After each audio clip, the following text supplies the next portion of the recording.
Magandang araw po sa lahat ating mga ka-DA sa buong Pilipinas.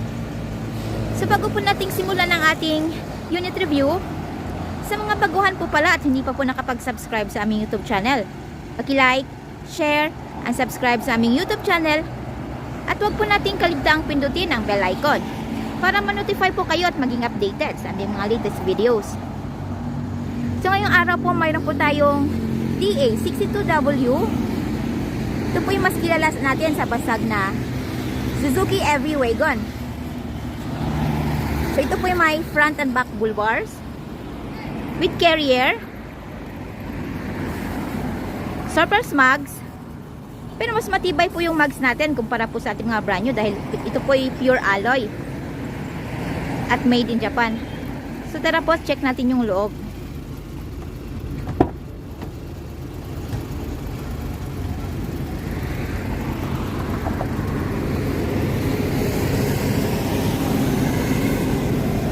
Siyempre po yung ating brand new upholstery,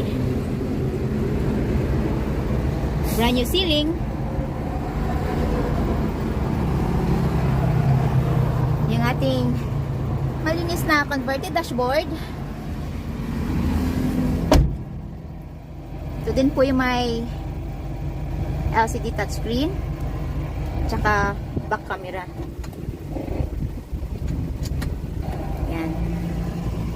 Siyempre yung ating glove box. Ito po yung automatic transmission with aircon.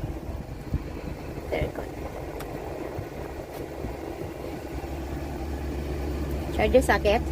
May ASCII din po siya. Siyempre ito yung ating LCD touchscreen remote. Address natin or armrest. Ito din po ay power window. Sandali. Check natin. Ayan. Or power mirror po. Power window.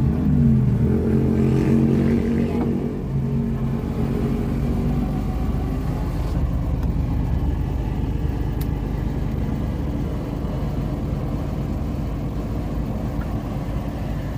So, mayroon din po siyang remote.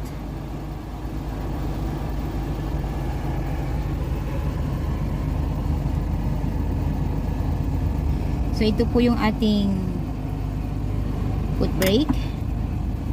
Pag i-engage po natin, wag po natin kalimutang i-release. Dahil maaari po nitong sirain yung ating chassis or yung pinakamalupit po yung ating makina. Ito po ay for double safety. Pero kung sa automatic transmission po tayo, once po nakapark na yung ating unit, automatically hindi na po din siya gagalaw. Nasa sa inyo na po kung gagamitin nyo or hindi po itong ating foot brake.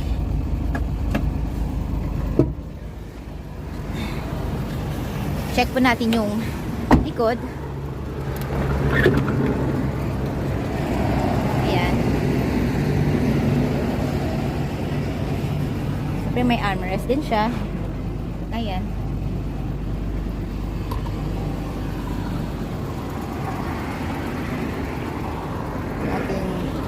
Child's lock, unlock, lock.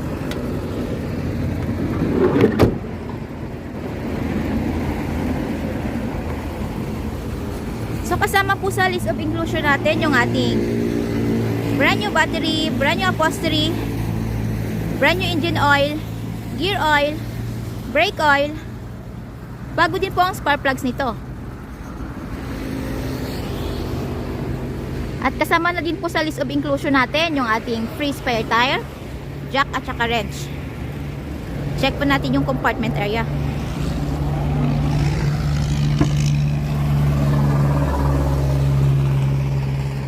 So, ito po yung may extra back seat. Box type. May movable po ito.